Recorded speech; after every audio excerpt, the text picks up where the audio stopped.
الحمد لله رب العالمين الحمد لله الذي خلق السماوات والأرض وجعل الظلمات والنور ثم الذين كفروا بربهم يعدلون نحمده ونستعينه ونستغفره ونؤمن به ونتوكل عليه ونشهد أن لا إله إلا الله وحده لا شريك له ونشهد أن محمدا عبده ورسوله اللهم صل على سيدنا محمد وعلى آل سيدنا محمد نعوذ بالله من شرور أنفسنا ومن سيئات أعمالنا إن نريد إلا الإصلاح ما استطعت وما توفيقي إلا بالله عليه توكلت وإليه أنيب اللهم علمنا بما ينفعنا وانفعنا بما علمتنا سبحانك لا علم لنا إلا ما علمتنا إنك أنت العليم الحكيم أما بعد السلام عليكم ورحمة الله وبركاته سورة الأحزاب വിശുദ്ധ ഖുർആനിലെ 33-ാമത്തെ അധ്യായമാണ്. 73 സൂക്തങ്ങൾ ഉൾക്കൊള്ളുന്ന ഈ അധ്യായം ഹിജ്റ 5-ാം വർഷമാണ് അവതരിച്ചത്. അഹ്സാബ് യുദ്ധവും ബനൂ ഖുറൈള യുദ്ധവും റസൂലുള്ളാഹി സ്വല്ലല്ലാഹു അലൈഹി വസല്ലമയുടെ സൈനബ റളിയല്ലാഹു അൻഹയുമായുള്ള വിവാഹവും ഒക്കെ നടന്ന വർഷമാണ് ഹിജ്റ 5-ാം വർഷം. അൽ അഹ്സാബ് എന്നത് ഹിസ്ബ് എന്നതിന്റെ ബഹുവചനമാണ്. കക്ഷി, പാർട്ടി എന്നൊക്കെയാണ് അർത്ഥം.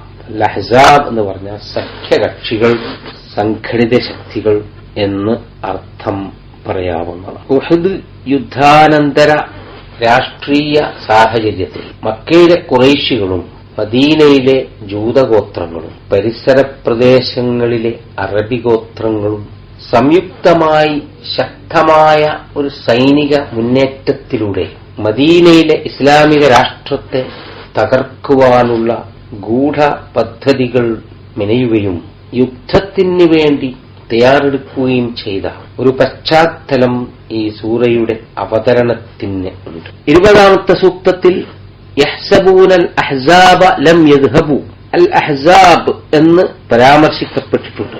അതാണ് ഈ സൂറയുടെ പേര് അൽ അഹ്സാബ് എന്ന് ആകാൻ കാരണം. 3 സൂക്തങ്ങളാണ് ഇന്ന് നാം പഠിക്കാൻ ശ്രമിക്കുന്നത്. അഊദു ബില്ലാഹി മിനശ് ശൈത്വാനിർ റജീം ബിസ്മില്ലാഹിർ റഹ്മാനിർ റഹീം യാ അയ്യുഹൻ നബിയ്യു തഖില്ലാഹ വലാ തുതിഇൽ കാഫിരീന വൽ മുനാഫിഖീൻ ഇന്നല്ലാഹ കാന അലീമൻ ഹകീമ. പ്രവാചക, അല്ലാഹുവിനെ ഭയപ്പെടുക, സൂക്ഷിക്കുക. സത്യനിഷേധികളെയും കപടവിശ്വാസികളെയും താങ്കൾ അനുസരിക്കരുത്. അല്ലാഹു എല്ലാം അറിയുന്നവനും യുക്തിമാനുമാണ്. താങ്കളുടെ നാഥനിൽ നിന്ന് ലഭിക്കുന്ന ഉത്ബോധനം താങ്കൾ പിൻപറ്റുക. ഇന്നല്ലാഹ കാന ബിമാ തഅമലൂന ഖബീറ. താങ്കൾ പ്രവർത്തിക്കുന്ന എല്ലാ കാര്യങ്ങളെക്കുറിച്ചും അല്ലാഹു ബോധവാനാണ്. നിങ്ങൾ പ്രവർത്തിക്കുന്ന ഒന്നിനെക്കുറിച്ച് അല്ലാഹു ബോധവാനാണ്. വതവക്കൽ അലല്ലാഹി വകഫാ ബില്ലാഹി വകീല. താങ്കൾ അല്ലാഹുവിൽ ഭരമേൽപ്പിക്കുക. സംരക്ഷകനായി, ഭരമേൽപ്പിക്കുന്നവനായി അല്ലാഹു മതിയായവനാകുന്നു. ഒന്നാമതായി അല്ലാഹു സുബ്ഹാനഹു വ തആല പ്രവാചകനോട് അല്ലാഹുവിനെ ഭയപ്പെടണമെന്നും സൂക്ഷിക്കണമെന്നും കൽപ്പിക്കുകയാണ്. ലോകത്ത് എത്ര കഠിനമായ എതിർപ്പുകൾ നേരിടേണ്ടി വന്നാലും, ലോകം മുഴുവൻ താങ്കൾക്കെതിരെ ആഞ്ഞടിച്ചാലും താങ്കൾ ഭയപ്പെടേണ്ടത് അല്ലാഹുവിനുമാണ്. പ്രപഞ്ചം സൃഷ്ടിച്ച് പരിപാലിച്ചു പോരുന്ന മനുഷ്യരെയും ജിന്നുകളെയും മാലാഖമാരെയും ഒക്കെ സൃഷ്ടിച്ച നാഥൻ തമ്പുരാനെ മാത്രമേ താങ്കൾ ഭയപ്പെടാവൂ. സത്യനിഷേധികളെയും കപടവിശ്വാസികളെയും താങ്കൾ അനുസരിക്കരുത്. ഈ സൂക്തത്തിന്റെ അവതരണ പശ്ചാത്തലമായിക്കൊണ്ട് ചില മുഫസ്സിറുകൾ രേഖപ്പെടുത്തിയ ഒരു സംഭവം, മക്കയിലെ മുശ്രിക്കുകളും അവരുടെ നേതാക്കന്മാരും മദീനയിലെ കപടവിശ്വാസികളുടെ നേതാവായ അബ്ദുല്ലാഹ് ഇബ്നു ഉബയ്യും റസൂലുള്ളാഹി സ്വല്ലല്ലാഹു അലൈഹി വസല്ലമയുമായി നടത്തുന്ന ഒരു സംഭാഷണമുണ്ട്. ഉർഫുദു ദിക്ര ആലിഹത്തിന ലാത്ത വൽ ഉസ്സ വമനാത്ത് വഖുൽ ഇന്ന ലഹാ ശഫാഅത്തുൻ ലിമൻ അബദഹാ വനതഅക വറബ്ബക. താങ്കൾ ഞങ്ങളുടെ ദൈവങ്ങളെ വിമർശിക്കുന്നത് നിർത്തുക. ആ ദൈവങ്ങൾക്ക് അവരാരാധിക്കുന്നവർക്ക് വേണ്ടി ശുപാർശ ചെയ്യാൻ കഴിയും എന്ന് താങ്കൾ പറയുക. അങ്ങനെ ചെയ്താൽ താങ്കളെയും താങ്കളുടെ രക്ഷിതാവിനെയും ഞങ്ങൾ വിട്ടുതരാം എന്ന് പറഞ്ഞാൽ ഞങ്ങൾ ആക്ഷേപിക്കുകയില്ല. ഒരു ചെറിയ അഖീദയുടെ വിഷയത്തിലുള്ള ഒരു അഡ്ജസ്റ്റ്മെന്റിനെ കുറിച്ചാണ് കപടവിശ്വാസികളും ദൈവനിഷേധികളും പ്രവാചകനോട് ആവശ്യപ്പെടുന്നത്. മറ്റൊരു സാഹചര്യം ദത്തുപുത്രന്റെ വിമുക്ത ഭാര്യയെ വിവാഹം കഴിക്കുക എന്നത് അറേബ്യൻ സമ്പ്രദായത്തിൽ നിഷിദ്ധമായിരുന്നു. ഈ അനാചാരത്തിനെതിരെ ശക്തമായ നിലപാടെടുക്കുന്ന വിഷയത്തിൽ ചില ആശങ്കകൾ പ്രവാചകൻ പ്രകടിപ്പിച്ചിരുന്നു. തന്റെ അനുചരന്മാർക്ക് പോലും സംശയങ്ങൾ ഉണ്ടാകാനും മറുപക്ഷത്തേക്ക് ചാഞ്ഞുപോകാനുമൊക്കെ ഉള്ള ഒരു സാധ്യത പ്രവാചകൻ കണ്ടിരുന്നു. പെട്ടെന്ന് വളരെക്കാലമായി നിലനിൽക്കുന്ന ഒരു സമ്പ്രദായം മാറ്റാൻ ശ്രമിക്കുമ്പോൾ ഉണ്ടാവുന്ന പ്രത്യാഘാതങ്ങളെക്കുറിച്ചുള്ള ആശങ്കയായിരുന്നു. പക്ഷേ അള്ളാഹുവിന്റെ കൽപ്പന ഒരു വിഷയത്തിൽ വന്നുകഴിഞ്ഞാൽ പിന്നീട് താങ്കളുടെ ഇച്ഛയ്ക്കോ താങ്കൾ ഭയപ്പെടുന്ന സമൂഹത്തിന്റെ പ്രതികരണത്തിനോ ഒരു സ്ഥാനവും ഇല്ല. നിരുപാധികം അള്ളാഹുവിന്റെ കൽപ്പന അനുസരിക്കാൻ താങ്കൾ ബാധ്യസ്ഥനാണ്. സത്യനിഷേധികളെയും കപടവിശ്വാസികളെയും അനുസരിക്കാൻ പാടില്ല. വലഹു മൻ ഫിസ് സമാവാതി വൽ അർളി കുല്ലു ലഹു ഖാനിതൂൻ. ആകാശങ്ങളും ഭൂമിയും അവന്റേതാണ്. എല്ലാ വസ്തുക്കളും എല്ലാ സൃഷ്ടികളും അവനെ അനുസരിച്ചുകൊണ്ട് ജീവിക്കുന്നു. ഖാനിതൂൻ എന്ന പദത്തിന് അവിടെ മുഫസ്സിറുകൾ വ്യാഖ്യാനിച്ചിട്ടുള്ളത് ഖാലിഊന ഖാശിഊന തൗഅൻ വകർഹൻ. വിനയപുരസ്സരം സൗമ്യതയോടുകൂടി അനുസരിക്കാൻ വിധിക്കപ്പെട്ടവരാണ് സകലമാന സൃഷ്ടികളും. ഖുൽ അഇന്നകും തക്ഫുറൂന ബില്ലദീ ഖലഖൽ അർള ഫീ യൗമൈനി വതജഅലൂന ലഹു അൻദാദൻ ദാലിക റബ്ബുൽ ആലമീൻ. പ്രവാചക പറയുക, 2 ദിവസം കൊണ്ട് ഭൂമിയെ സൃഷ്ടിച്ച നാഥനെയാണോ നിങ്ങൾ നിഷേധിക്കുന്നത്? നിങ്ങൾ അവന് സമന്മാരെ കൽപ്പിക്കാൻ ശ്രമിക്കുകയാണോ? ലോകങ്ങളുടെ രക്ഷിതാവാണവൻ. ثم استوى إلى السماء وهي دخان فقال لها وللأرض ائتيا طوعا أو كرها قالتا أتينا طائعين. അല്ലാഹു ആകാശ ലോകത്തെ സൃഷ്ടിക്കാൻ ഉദ്ദേശിച്ച സന്ദർഭത്തിൽ അവ കേവലം പുകയായിരുന്നു. ആകാശത്തോടും ഭൂമിയോടും അല്ലാഹു പറഞ്ഞു ائتيا طوعا أو كرها. അനുസരിച്ചുകൊണ്ടോ നിർബന്ധിതമായോ നിങ്ങൾ വരിക എന്ന് പറഞ്ഞപ്പോൾ ആകാശലോകവും ഭൂമിയും ഉത്തരം നൽകി കാലത്താ അതൈനാ ത്വാഇഈൻ. ഞങ്ങൾ അനുസരിച്ചുകൊണ്ടിതാ വന്നിരിക്കുന്നു. അലം തറ അന്നല്ലാഹ യുസബ്ബിഹു ലഹു മൻ ഫിസ് സമാവാതി വൽ അർദ് വത്തൈറു സാഫാത്ത് കുല്ലുൻ ഖദ് അലിമ സലാതഹു വതസ്ബീഹഹു വല്ലാഹു അലീമുൻ ബിമാ യഫ്അലൂൻ. താങ്കൾ കണ്ടില്ലേ, ആകാശങ്ങളിലും ഭൂമിയിലുമുള്ള സകലമാന വസ്തുക്കളും അല്ലാഹുവിനെ പ്രകീർത്തിച്ചുകൊണ്ടിരിക്കുന്നു. നിരനിരയായി പറക്കുന്ന പറവകൾ പോലും എല്ലാറ്റിനും അവയുടെ പ്രാർത്ഥനയും പ്രകീർത്തനവും അല്ലാഹു പഠിപ്പിച്ചു കൊടുത്തിരിക്കുന്നു. പ്രപഞ്ചം മുഴുവൻ നമുക്ക് ദൃശ്യമാകുന്നത് ത്വാഅത്തിന്റെ താളമാണ്. അനുസരണത്തിന്റെ താളാത്മകതയിൽ ലയിച്ച പ്രപഞ്ചത്തിൽ മനുഷ്യന് മാത്രം അല്ലാഹുവിനെ ധിക്കരിക്കാൻ കഴിയുന്നു. അതുകൊണ്ട് താങ്കൾക്ക് സത്യനിഷേധികളെയും കപടവിശ്വാസികളെയും ഒരിക്കലും അനുസരിക്കാൻ സാധ്യമല്ല. പ്രപഞ്ചത്തിലെ ഒരു ചെറിയ അണു മുതൽ അനന്തവിസ്തൃതമായ ആകാശലോകത്തിലെ ഭീമാകരമുള്ള നക്ഷത്രങ്ങൾ വരെ ചലിച്ചുകൊണ്ടിരിക്കുന്നത് അല്ലാഹുവിന്റെ നിർദ്ദേശാനുസരണമാണ്, കൽപ്പന പ്രകാരമാണ്. വശംസു തജ്രീ ലിമുസ്തഖറിൻ ലഹാ ദാലിക തഖ്ദീറുൽ അസീസിൽ അലീം. സൂര്യന്റെ ചലനവും അല്ലാഹുവിന്റെ കൽപ്പന അനുസരിച്ചാണ്. الشمس ينبغي لها أن تدرك القمر ولا الليل سابق النهار كل في فلك يسبحون. സൂര്യന് ചന്ദ്രനെ മറികടക്കണമെന്നോ ചന്ദ്രന് സൂര്യനെ അതിജയിക്കണമെന്നോ മോഹമില്ല. എല്ലാം അല്ലാഹു നിശ്ചയിച്ച പന്ഥാവിലൂടെ ചരിച്ചുകൊണ്ടിരിക്കുകയാണ്.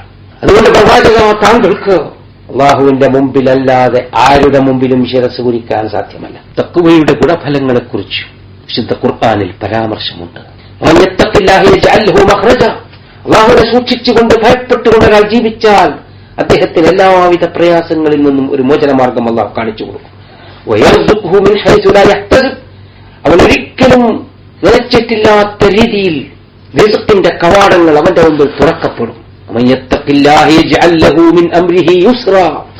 എല്ലാ കാര്യങ്ങളിലും മുത്തഖിയായ മനുഷ്യന് എളുപ്പം ദർശിക്കാൻ കഴിയും.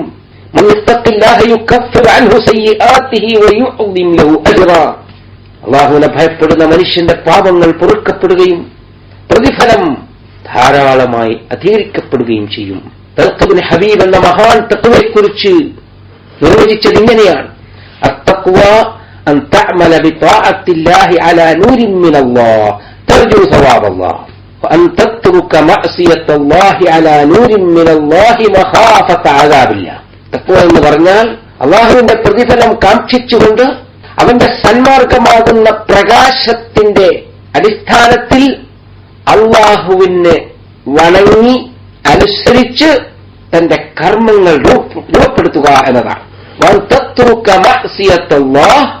അവൻ അള്ളാഹുവിനോടുള്ള അനുസരണക്കേടിനെ ഉപേക്ഷിക്കുക, ധിക്കാരത്തെ ഉപേക്ഷിക്കുക, അള്ളാഹുവിന്റെ ശിക്ഷയെ ഭയന്നുകൊണ്ടും അള്ളാഹുവിൽ നിന്നുള്ള പ്രകാശമായ സന്മാർഗദർശനത്തിന്റെ അടിസ്ഥാനത്തിൽ ഇന്ന ഔലന്നാസ് ബി അൽ മുത്തഖൂന മൻ കാനൂ ഹൈസു കാനൂ, ഞാനുമായി ഏറ്റവും അടുത്തു നിൽക്കുന്നത് തഖ്വയുള്ളവരാണ്, അവരാരായിരുന്നാലും അവർ എവിടെയായിരുന്നാലും. അല്ലാഹുവിന്റെ റസൂൽ മുഹമ്മദ് മുസ്തഫ സല്ലല്ലാഹു അലൈഹി വസല്ലം പറഞ്ഞു, മസലുൽ മുഅ്മിനി കമസലിസ് സഅ ലാ തസാലു റീഹു തുമയ്യിലു വലാ യസാലുൽ മുഅ്മിനു യുസീബുഹുൽ ബലാഉ വമസലുൽ മുനാഫിഖി കമസലി ശജറത്തിൽ അർജ ലാ തഹ്തസു ഹത്താ തുസ്തഹ്സത്.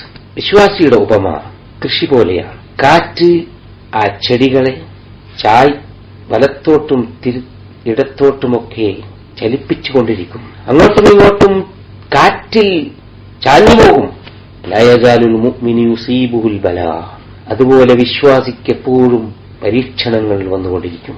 എന്നാൽ ഒരു കപടവിശ്വാസിയുടെ ഉദാഹരണം ഉറച്ച മരം പോലെയാണ്. ലാ തഹ്തസു ഹത്താ തുസ്തഹ്സത്, അവസാനം കൊയ്ത് മുറിച്ചു നിൽക്കുന്നത് വരെ അതിനിളക്കം തട്ടുകയില്ല എന്ന് പറഞ്ഞാൽ വിശ്വാസിയായ മനുഷ്യന് കാറ്റിൽ ചെടികൾ ആഞ്ഞൊലയുന്നത് പോലെ കടുത്ത പരീക്ഷണങ്ങൾ ഇടയ്ക്കിടെ സംഭവിച്ചുകൊണ്ടിരിക്കും. അതുകൊണ്ട് അല്ലാഹു സുബ്ഹാനഹു വ തആല അവന്റെ പാപം പൊറുക്കപ്പെട്ടവനായി പരലോകത്ത് സ്വർഗ്ഗത്തിൽ ഉന്നത സ്ഥാനം ലഭിക്കാൻ വേണ്ടി വത്തബിഅ മാ യൂഹാ ഇലൈക മിൻ റബ്ബിക ഇന്നല്ലാഹ കാന ബിമാ തഅമലൂന ഖബീറ, താങ്കളിലേക്ക് താങ്കളുടെ നാഥനിൽ നിന്ന് ബോധനം ചെയ്യപ്പെട്ട ഒന്നിനെ പിന്തുടരുക.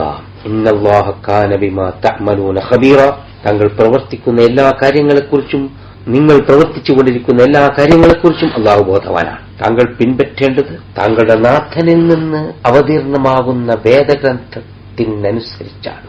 വേദഗ്രന്ഥത്തിൽ പരാമർശിക്കപ്പെട്ട കാര്യങ്ങൾ മാത്രമേ താങ്കൾക്ക് പിന്തുടരാൻ കഴിയൂ.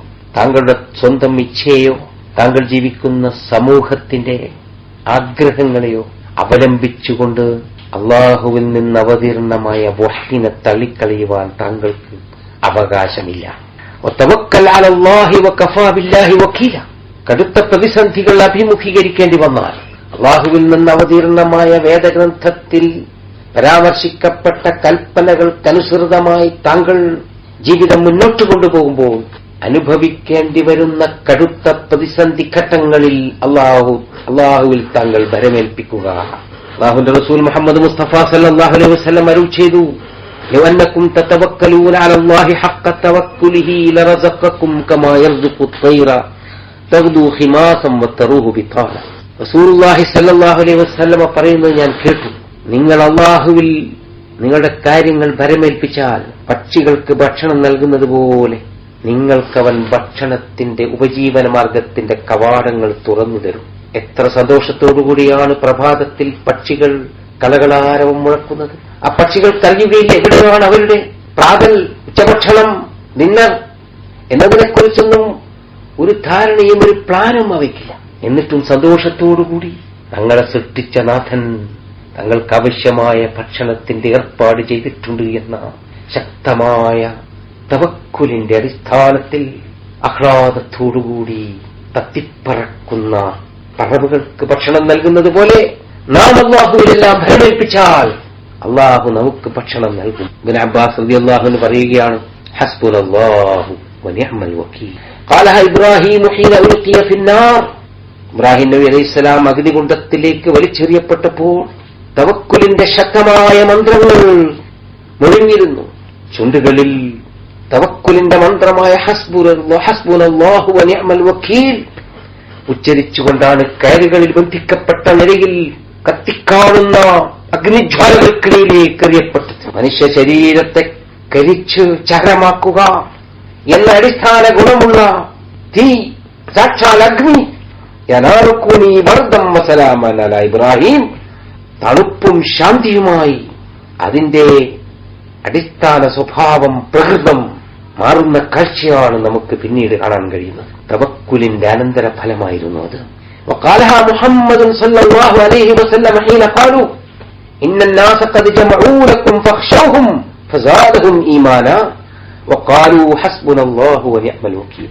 ജനങ്ങൾ നിങ്ങൾക്കെതിരെ സംഘടിച്ചിരിക്കുന്നു, നാനാഭാഗത്തു നിന്നും സകല ശക്തികളും സംഭരിച്ചുകൊണ്ട് നിങ്ങളെ നശിപ്പിക്കാൻ അവർ ഒരുമിച്ചിരിക്കുന്നു, അതുകൊണ്ട് ഫഖ്ശൗഹും, നിങ്ങളവരെ ഭയപ്പെടുക എന്ന് പറയപ്പെട്ടാൽ വിശ്വാസികളുടെ മനസ്സിലത് സൃഷ്ടിക്കുക ഭീതിയല്ല, മറിച്ച് ഫസാദഹും ഈമാന, അതവരുടെ ഈമാനിനെ വർദ്ധിപ്പിക്കും. വഖാലു, അവർ പറയും ഹസ്ബുനല്ലാഹു വനിഅമൽ വക്കീൽ, ഞങ്ങൾക്ക് അല്ലാഹു മതി, ഏറ്റവും നല്ല സംരക്ഷകനാണ് അവൻ. അബൂബക്കർ സിദ്ദീഖ് റളിയല്ലാഹു അൻഹു മുഹമ്മദ് മുസ്തഫ സല്ലല്ലാഹു അലൈഹി വസല്ലമയോടൊപ്പം മദീനയിലേക്ക് പലായനം ചെയ്യുന്ന സന്ദർഭത്തിൽ ഗാർ ഗുഹയിൽ അഭയം തേടിയ നേരം പ്രവാചകനോട് പറഞ്ഞു, നദർതു ഇലാ അഖ്ദാമിൽ മുശ്രിക്കീൻ വനഹ്നു ഫിൽ ഗാരി വഹും അലാ റൂസിനാ, ഞാൻ ശത്രുക്കളുടെ പാദങ്ങളിലേക്ക് നോക്കി, നമ്മുടെ തലയുടെ വളരെ അടുത്താണ് അവർ സ്ഥിതി ചെയ്യുന്നത്. യാ റസൂലല്ലാഹ്, അല്ലാഹുവിന്റെ റസൂലേ, ലൗ അന്ന അഹദഹും നദറ തഹ്ത ഖദമൈഹി ലഅബ്സറനാ, പാദത്തിന്റെ അടിയിലൂടെ അവർ നോക്കുകയാണെങ്കിൽ അവർക്ക് നമ്മെ കണ്ടെത്താൻ കഴിയും. ഫഖാല, അല്ലാഹുവിന്റെ റസൂൽ മുഹമ്മദ് മുസ്തഫ സല്ലല്ലാഹു അലൈഹി വസല്ലം പ്രതികരിച്ചു, യാ അബൂബക്കർ, അല്ലയോ അബൂബക്കർ, യാ അബൂബക്കർ ബിസ്നൈൻ അല്ലാഹുമ്മ സാലിസുഹുമാ, എന്താണ് അബൂബക്കറെ, മദന്നുക യാ അബൂബക്കർ ബിസ്നൈൻ, എന്താണ് താങ്കൾ കരുതുന്നത്, മൂന്നാമതായി അല്ലാഹുവുള്ള ഈ രണ്ടുപേരെക്കുറിച്ച് താങ്കൾ എന്ത് കരുതുന്നു അബൂബക്കർ? ഇത്രയും ഭയാനകമായ ഭീതിജനകമായ എല്ലാ പ്രതീക്ഷകളും അസ്തമിച്ച സന്ദർഭത്തിൽ പോലും പാറ പോലെ ഉറച്ച തവക്കുലിന്റെ ബലത്തിൽ നിന്നുകൊണ്ട് പ്രതികരിച്ച നമ്മുടെ നേതാവ് മുഹമ്മദ് മുസ്തഫ സല്ലല്ലാഹു അലൈഹി വസല്ലമയുടെ തവക്കുലിന്റെ ആഴം ഒന്നാലോചിച്ചു നോക്കുക. അല്ലാഹു സുബ്ഹാനഹു തആല ഇത് പ്രതികൂല സാഹചര്യത്തിലും ഇത് പ്രതിസന്ധി ഘട്ടത്തിലും എല്ലാം അല്ലാഹുവിൽ അർപ്പിച്ചുകൊണ്ട് സമാധാനത്തോടുകൂടി നിലകൊള്ളുവാനുള്ള തൗഫീഖ് നൽകി നമ്മെ അനുഗ്രഹിക്കുമാറാകട്ടെ. തഖ്വയും താഅത്തും തവക്കുലും എന്ന് നാം പഠിച്ച 3 സൂക്തങ്ങളിൽ പരാമർശിച്ച ഈ ഉത്തമ വിശേഷണങ്ങൾ ആർജിച്ചെടുക്കുന്ന വിഭാഗത്തിൽ അള്ളാഹു നമ്മെ ഉൾപ്പെടുത്തി അനുഗ്രഹിക്കുമാറാകട്ടെ. അള്ളാഹുവിനുള്ള അനുസരണത്തിൽ നിലകൊള്ളുന്ന പ്രപഞ്ച സൃഷ്ടികളുടെ സംഗീതാത്മകമായ താളത്തിന്റെ താളത്തിൽ താതാത്മ്യം പ്രാപിച്ചുകൊണ്ട് അള്ളാഹുവിനുള്ള താളത്തിൽ ജീവിക്കുവാൻ അവൻ നമ്മെ തുണക്കുമാറാകട്ടെ. വാഖിറു ദഅ്വാനാ അൽഹംദുലില്ലാഹി റബ്ബിൽ ആലമീൻ. അസ്സലാമു അലൈക്കും വറഹ്മത്തുള്ളാഹി വബറകാതുഹു.